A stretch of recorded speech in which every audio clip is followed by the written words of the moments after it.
one me catch me pray driver na battery na catch say masa the way we see speeding on me show manoko for say opening a had say na na say ah wo kwaje o driving license no ya catch us say na driving di kon sa nti ho no na ase abufo ba no mu na oto ne bo ase kakra nti me hwe no na ba 100 afi na e ba 80 nti e bedu 80 no e ho de na o che so o mana da o maintain na o kon sa na me say ah 80 kra no em say kai tu kan mu ha nti me hwe ne sa afi me ye na nka say 80 na o kon de me ho say nke ye mai but 80 no sir eh nti to bo ase nti me hwe mani me pega mani me hwe mani me ma ho say dua bia ide abu da kwa no mo wow o say uti kai mo so body e komo we driver ni ana say uta yisu anajo a na de car na mo sometimes wo ko sa na say ohun say esum no light ni ntimi penetrate ana ye bibi na ide e da ho esi ho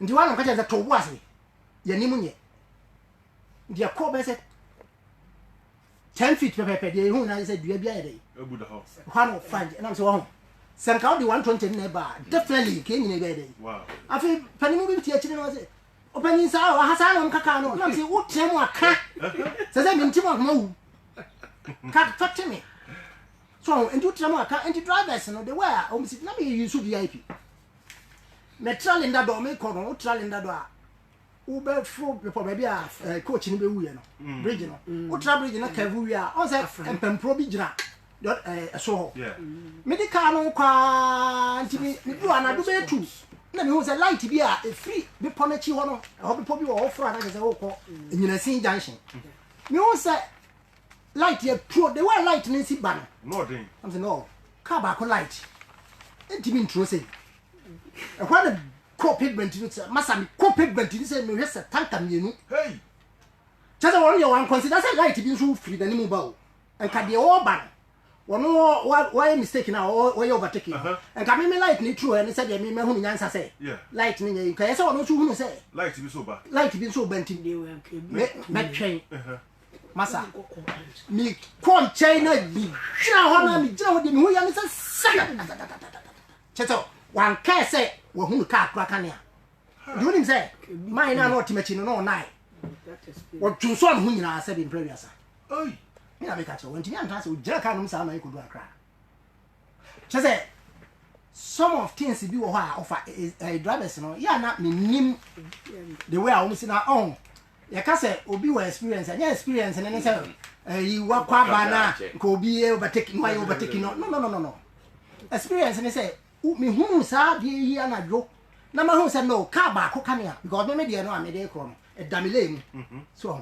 we afa kwa ni nyina yeah what is it and eba enti no sadly we say me office si ana menya adenti na me nkire ma enipa na o mu kaka si ana because masa so the car 6k na say ulodu na enye ma enipa do a free mu e wo o mu ye business no businessmen na e ko ba no o mu ko fa beton o mu na ewu san kwofo no e na ewu wo papa ka ho wo nua bi ka ho wo sister ka ho wo ofa bi ka ho ana wo ma me betimi akase ya say wo ma me ka because obi e pena no aduane nti obi ya adwuma right offer the way driving na say your system no na kame timi a nka eye pass nka ebebo a nka kroma obi a obeka bus e fed pa more than 45 going 50 60 45 30 no I think at least when mature when you be 40 years going young boys are near the car idea. I should say, oh, yeah, even 20 years, 25 years to 30 grand near the car idea. I shall say, oh, quite not being in any say. The night that's so, oh, we can't be granny make up as is here. So, yeah, not a serious. So, there was a time, me free, my lord, do my trophy, cook massy, and I quite cry. Ah, me draw for the chromo, can't be anyhow. Na me kwa na say now for come to Tech Junction I had this and Wednesday na jame kwa me do take bomb so traffic light ayi hono to pa on so me hu say abona ni na me be gina na so red they show me gina na me two sata na traffic no ho kakra enti me kwa na me do Tech Junction na traffic no ye dey e wo ho nti wɔn start sɛ wɔn movie no na mɛ nso wɔn movie yɛ ɛhɔ na kaa ne sa obi cross obi wɔ anim hɔ ɛna wɔn sɛ breaking na mi break paddle no kò wɔn ɛfɔ ebi nsi ne ho bi da mi break paddle bu yi so what yɛ sɛ nti ebu yɛ no ɔfa deɛ na yɛ sɛ mi yɛ mi hwɛ nkyɛn sɛ obi tɔn nsuo ɛyi mfimfini no so on say sometime no ɛkwan no yɛ kwan a ya na nipa feel sɛ ɛkwan no ya yɛ ne saa sɛ mfimfini hɔ no ɛhɔ yɛ baabi a yɛ sɛ utwam a utimi gyina ɛgye wa home deɛ but sɛ mo preaching sɛ mo tɔn nsuo obi timi hyehyɛ cassette na ɔde aba bɛsi you know mfimfini pavement no so mfimfini hɔ obi tɔn deɛ mo bɛsi hɔ udu asa packet hɔ sɛ si a ne opra hɔ a meka sɛ ya ɛhɔ no obi de mobile money eti finfin oh masa mobile money ho na sisi a oye upa eyewitness no kokohwe ni sisi a na waji tum se asem American ebo a ekwan no ya masa ka anye dey emfa so ho sometime ejoma ye central market ye ubedu ho na nkofo ahye ba yere e o kwa no there was a time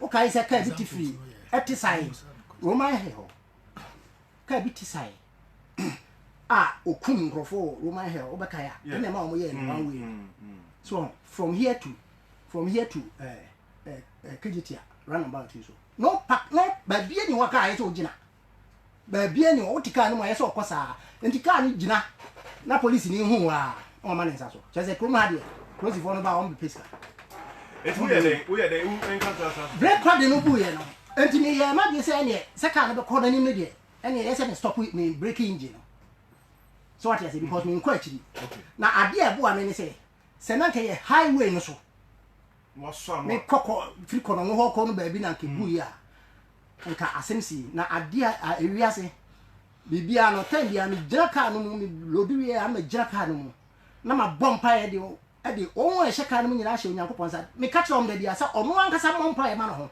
esan say ba bia sika no free na ye de to car no me ni mienu aye me ba me adwuma ni ti se de se be mutie ya obi ni ba bia sika no free a ye de e to car no e na wo no abetua sika no sa o de ye de wo de tu kwai wa metua sa o de ko enti bompa ye fa o ho hye onyankopon sa na ye de ye asan bi beba enye free could you believe say no na am say again because say na even cry say na me di oforiko mu be na ka bi say see ade mu na bam ayi sa na masa e dey na nka be so what you say and you want me puma first break you know me dey show okra na dey puma break na na yi me na free coach no so nti say prekope so na dum jana fa na gina nti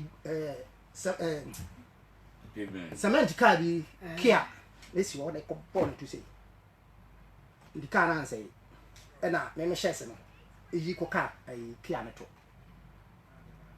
so enti okay no okay, all my examples of wild personal experiences now momo concerned drivers against accidents. And how do you reach out to drivers? They can't be that monam so. Mono mudin kita ho. O media. Masa, the media media say ya can send the chair driver for. Many bebre shia akasa chiro na kroma no o ye bibia. Ade bia ye mu no ya na sometimes is kasem kakra. Because I say me kra na me be kan me yes me start na come two driver for no. On say FM station ho unya opportunity ni kra na wakọ.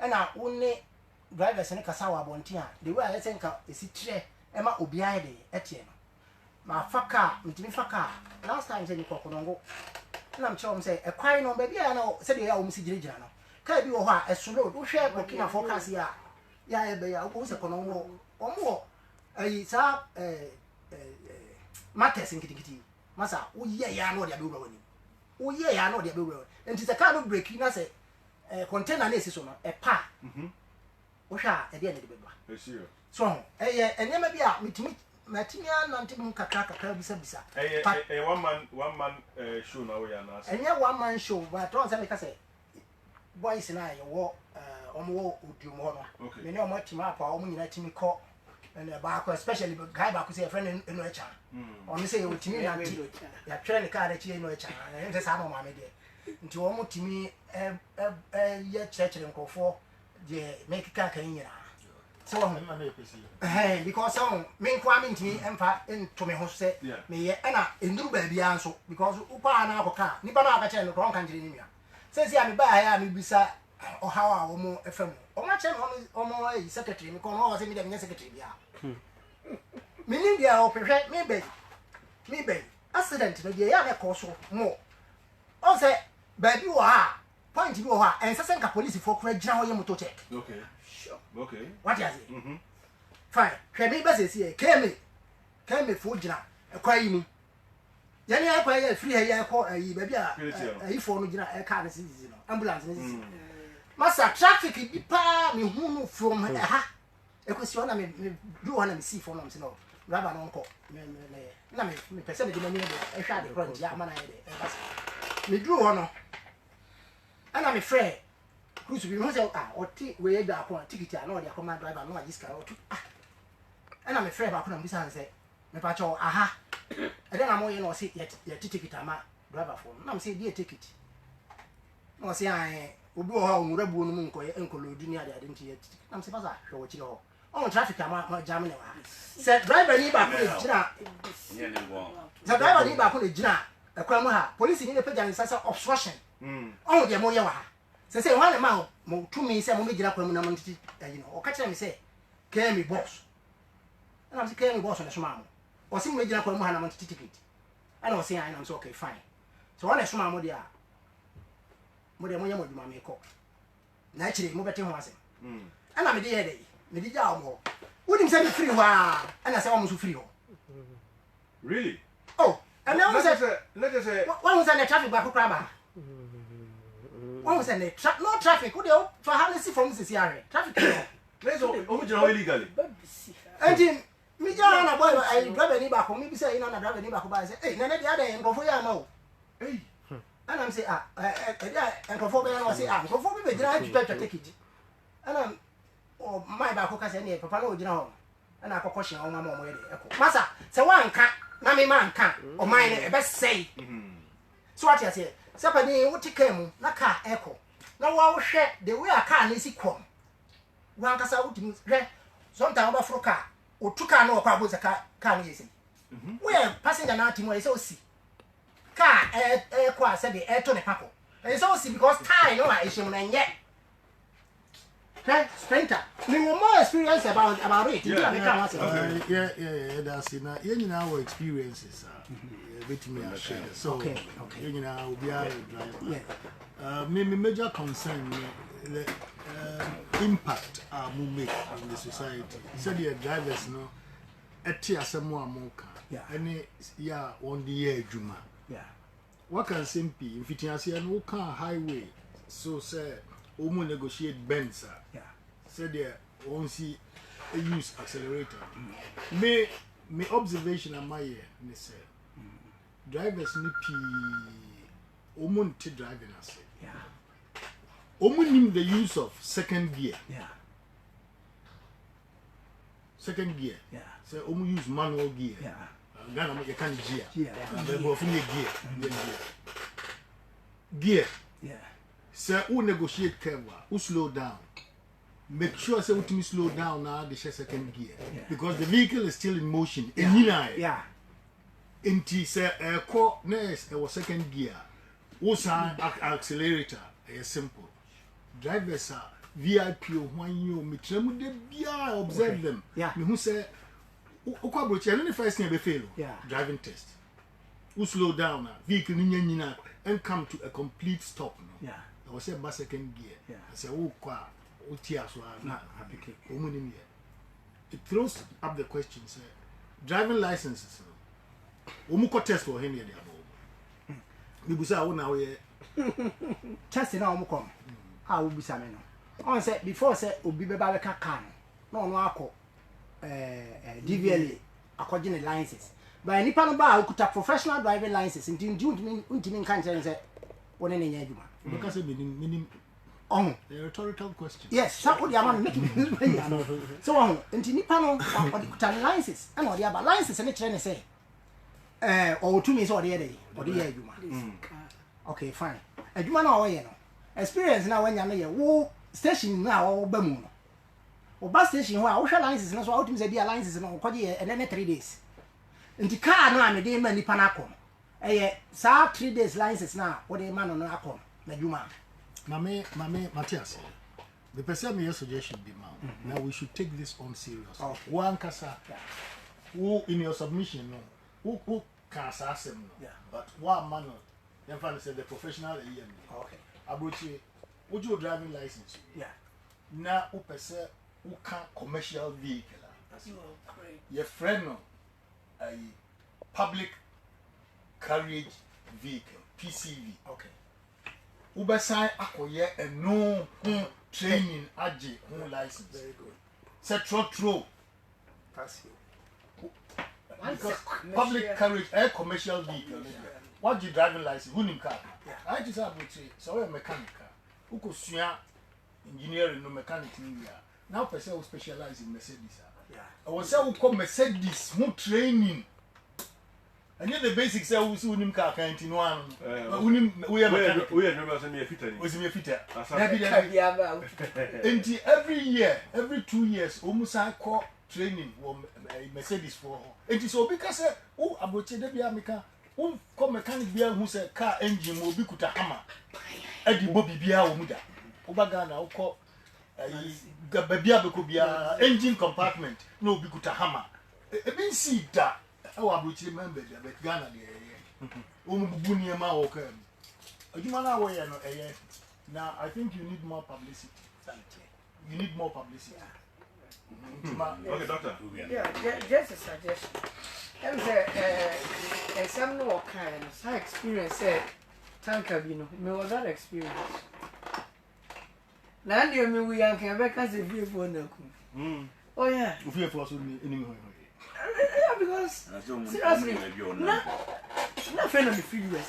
Me better Ghana, me better Ghana Saboji.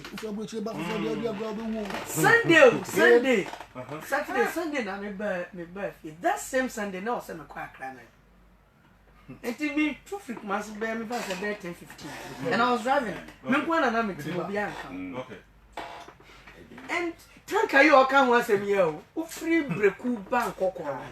So second, and I because I can't wait before I do going and I'm a fast winty. I mean some of the trouble spots.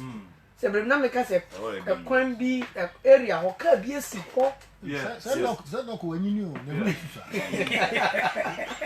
No, because I can't just say much. What's that? Because I can't since 2011 to be a member number back then. Says can. Let's say a nation. Empty white be. Ah, yeah. So what can we trap river junction? Yeah. Track careful now. No. I see what for more than 5 years. Oh, a national. And you see a 2 floor. When him say careful, no track careful now. One of them from people and maybe from their mouth. Me banado. Me fancy roughly bear. Na kwan so ye din kakra. Bear na kobo bear 12. Na 12. Me hwe say there be kaye by the light. Car back light into me. And no so sad. And I'm sure so as a light no me lane. E ho so ye be bo. Me so say Tanker Koya. na tanker. Me na ma can overtaking back. But you see total disregard for human. And I drove. Say me nya say car light na me ye overtaking people so na me nya say light ma dia na say car bia. Me sound. She David. Because it just within a twinkle of an eye, me far and it showed us no me be ya hwim say cargo back on na for people and no sign cargo no go fit so speed me cargo no into light in the doors say me go straight David ni go lay cry the sanka. No, you can imagine. I'm on them then. It is such space not Mrs. Hadano. Me could do cocoa, me could deny. Now, me, I also does. and then I make us, I can say, if you want to go here. What just say, in less than 2 years wo ba fie ba chi aya me pa bo fie fo na ku eti ade ba ku a me pese me twe na admin say road markings where to overtake where not to overtake because accidents is see what Ghana nyina yi sabi how many a minim the actual statistics but I can say be 80 to 90% head on collision we pay ya pana and I am ma impact no so a ye wu bebrebe no kakra bi na a veer off from the road bebre na overtake ya na wakwa dia kwisia yes obi it I think say road signs road markings and then ya kan nyina I was say mu educate because bebre license no from your friend is saying okoye yeah okoye your friend is saying bonsio ohoro car obi be park no adan ho na wa parking here no atwa time wo yes 2-3 days was me driver we took car no what inti Mr. Mo ye institutions they are very weak ko DVL mo road science no I don't think said they spend a lot of time ebi mu kro ma no ebi mu na ko ya obi na kwaje inti Mr. Mo and someone dia to mo ho so dia any bends I mean curves where to overtake when total disregard for road signs enra me dia ko bi atemember ha no pa no me ka tell say esuo na gina nitri wudu asaf ba bia na na da na gina ma omutwem o ma so nipa o mo go 15 ena me yi mi say gina me stop e wo but no na me hwe matina speed no de ban na so but still na we needed to stop na gina into omutwem we no no you overtake so wa gini pa wunim sa highway it is so fortunately you do as the house on a traffic light na so no dem tim na me see e so ni gina we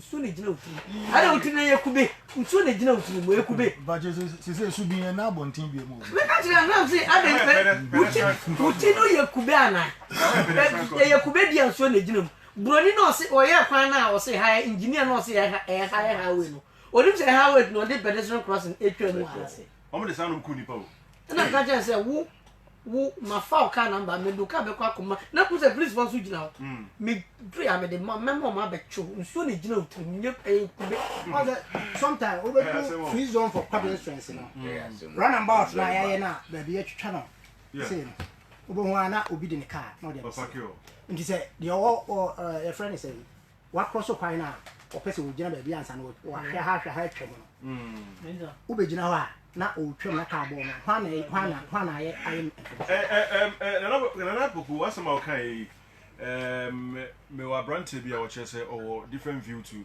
the fan tickets there no okay and TNT na 7 no me sasa aha yeti o say den na wo ka fa sa asema o rap o kan Dia ni jangan dia ni. Tapi do dia safi.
Okay. Nana. Masa, baby also ujina no. Osi se ya omu ujina ni. Because me nka say mo nyi ticket. Me say baby ana mu ujina no. Mo ticket no ya twa so car park ticket. Car park enti na me je ba ko for evidence no. Car park car no am stop no agi ticket no. Apake. Debio.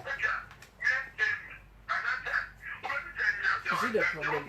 Me menti bibiasia dia menti asia ni say car ade no ya twa su Kumasi Metropolitan Assembly car park ticket and the car no mo stop no we twa road working and we dey nam road working ni ma car no kwai say otimi the car no operate anywhere in the country what you say fine and the road working no na man kwai a we the car no e adwuma we twa encounters a wo ho kwai so we the car no e adwuma so be wura ba bia ko paki o so mpaki o kwai so e adwuma and the kwai na wo gira so stop wonim say emrani che say nobody can stop any vehicle unless policeman in uniform wonim police in your come here only there oh sometimes Mensa sabati you all can say ticket no ya so car park ticket car park now most of them would say quantum ho amugina so a mo ticket no and I watch say it's only the police they make me gina vehicle be or highways also and the car park no na nipa no park and I said the same baby I park we are yet now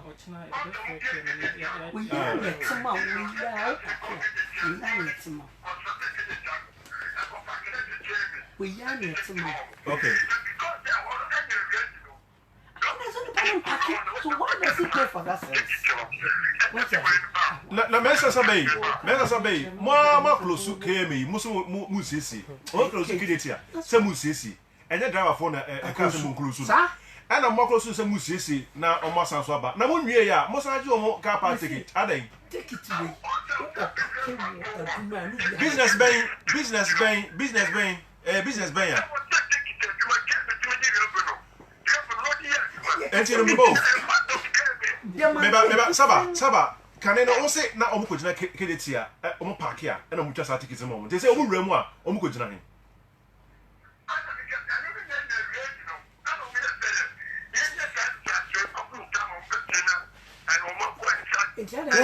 sorry mra de yeju eno na bibisa o say te say no allocation me na KM for aye o mu wura mu a drivers no he na o mu ko park ye enti no mo je o mu car park ticket no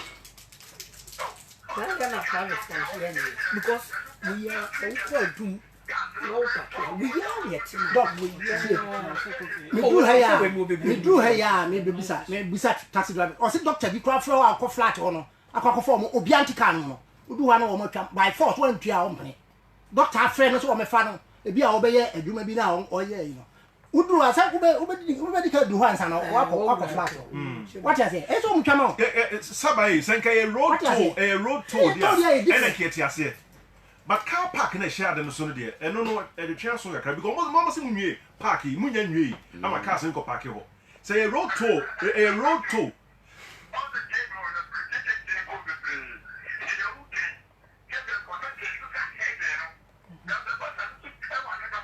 okay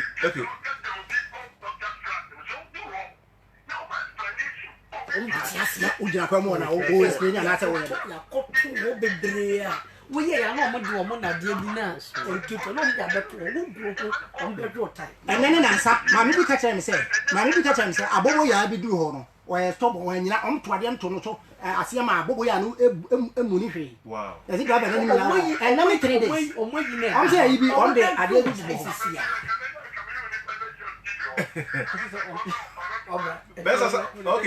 okay say beti wa say a road tour na mojeje na mum ticket no ticket there ya dino a car park ticket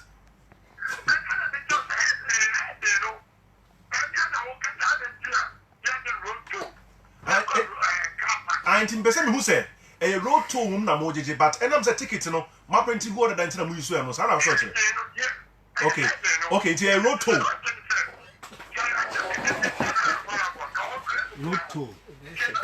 how can it be road tour a road tour na mojeje ana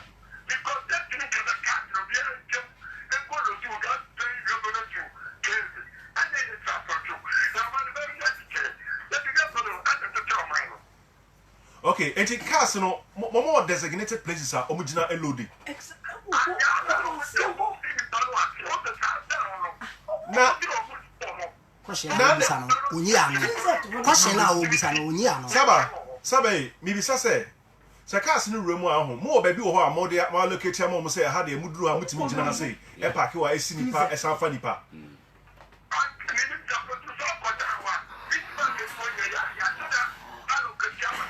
Oh, okay. No, Saba, I'm not against Sika Muji. Meaning, say, I'll say, came in your revenue, but the interview business and says, some more baby, my locator, more Bukujinadia. And I then I won't call her, now won't you because traffic now. HCA, I'm not so man, and I will come once a week. And we tell you, business our questions. The point you are collecting is not the point.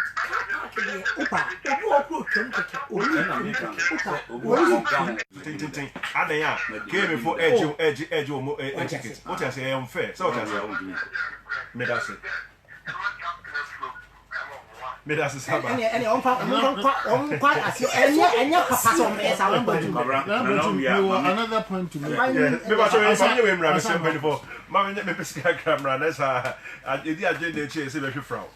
Hannah Enterprise, only dealers in hands home appliances. Of the hands home gas cooker, but 2 burner, 3 burner, and a 3 burner drop. Hey, papa, your hands home gas cooker. Yeah, we have been a dust rock. Come on. Yeah, it will be 2 burner, 3 burner. Hands gas cooker. So, also pay the deluxe gas cooker. Will come raw. Papa, what will to schools, what will you go for? But question, hey, put them high effect. 1 burner, 2 burner, 3 burner, 4 burner. Papa, if you take it, and they are for the other. Constructions, no car for Nakofadiaba. Watch 0550. 348212 0550 348212 and 0200 715633 0200 715633.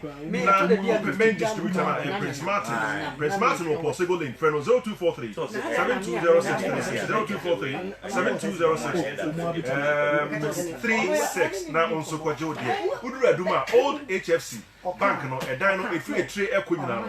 When I toss cylinders, gas to person, Ubenya Sa Product TV, also for deluxe gas to Canopy. Angels of Hope Home Care Agency. The patrol, one want to take Nipa, one quadra pa, oh Nipa air, I have for him. Say Ubi a man a drew, and I have for a dance that way. I have for a year, Yanamano, Yakas and the Droganum and the Brano. Angels of Hope Home Care, yeah, partner said. This should be so chain, not Oyane. Now, to me, home bedroom. I have offered me quite drawn as a part. And it is so. See, you be pre crew, but then will be a crew. Yeah, never rushing both house helper. Of your pa and the swabber. Angels of Hope. There was sometimes text station Baramo.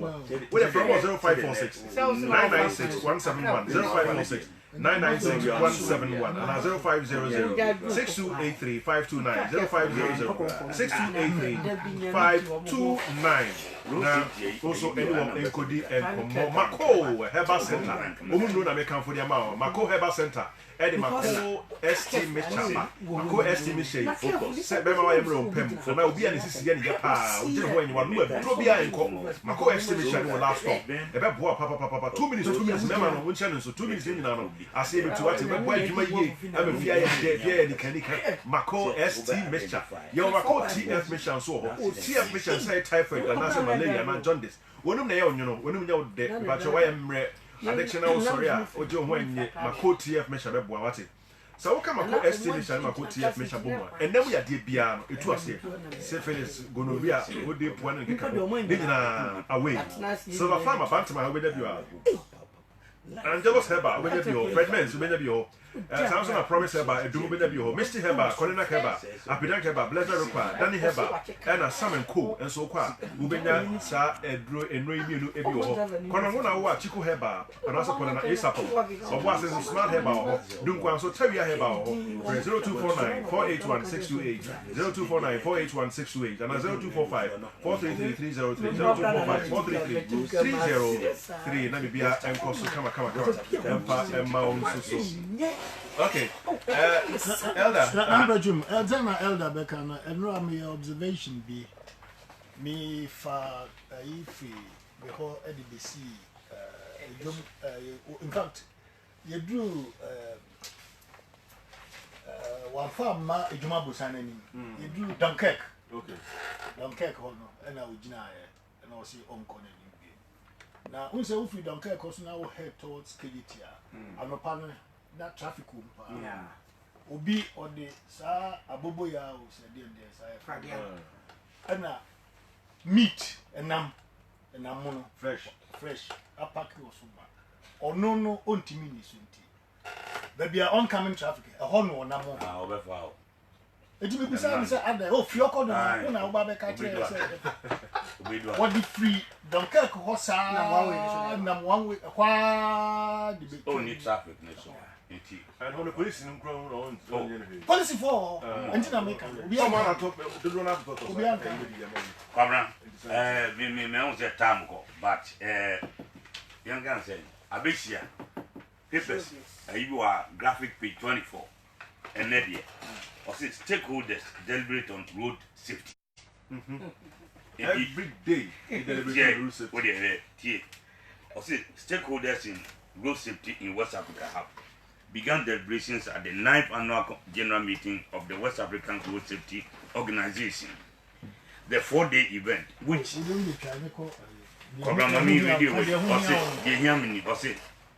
the conference, which is on the theme evaluating road safety performance in West Africa under the decade of action for road safety 2011 to 2020, is being hosted by the National Road Safety Commission. Focus in here. We are now. Earlier at a press briefing in Accra yesterday, the executive director of the NRC, Mrs. May Obriabo, had said the event will also create a platform for the participants to discuss the need for countries to obtain information on passengers. Kabra, listen to this very well. I'm listening. I'm all ears. Also, countries to obtain information on passengers, so that in the event of road accidents, victims could be identified with ease. We will also discuss the UN Road Safety Convention, which member countries ratified, and ask questions on how far each country has reached in the implementation of the convention. Kwabra, Assembly Unity, or say, the executive director said road crashes had been identified globally as socio-economic challenges leading to major deaths in the sub-region.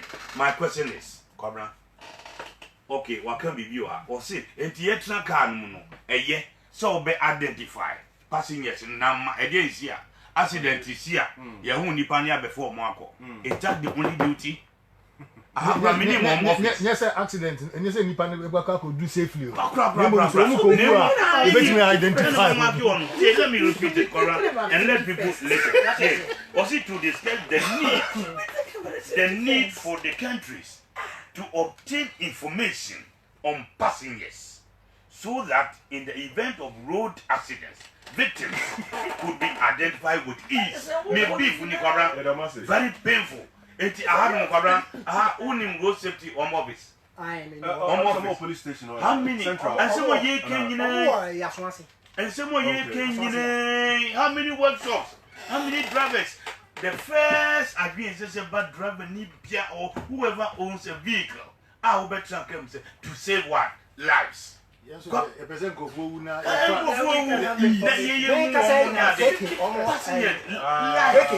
Make us say now, I my voice. Cobra, accident and kill, and taking life more. What you come on, I am to say, when you're comfortable, maybe I didn't. They didn't come once a more. Painful. Can't be sick, baby, you know, baby.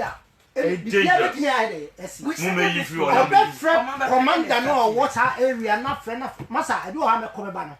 Or not a friend of police abedi. By that time, maybe as a car, it's a free hall because the police name is Jana. Say, say, I do. By Puma, the amount is I'm not crab at that one. Road safety, me, baby, and say, you won't know. I'm running down.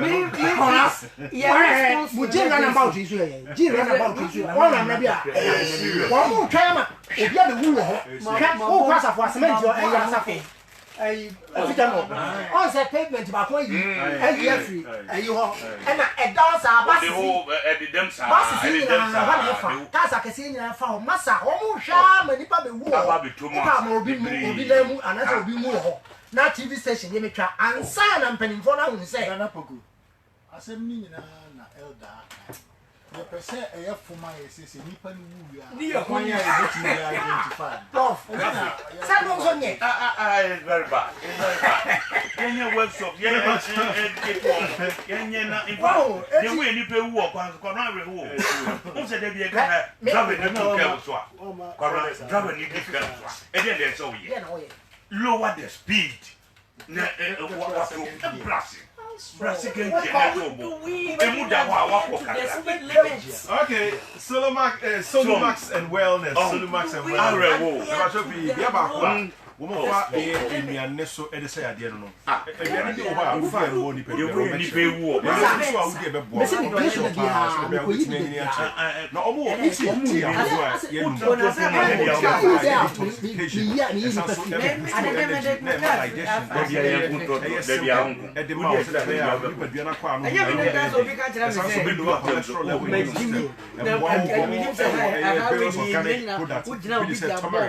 Cinnamon and cinnamon vinegar supplement will be one. Solumax and Wellness shall say,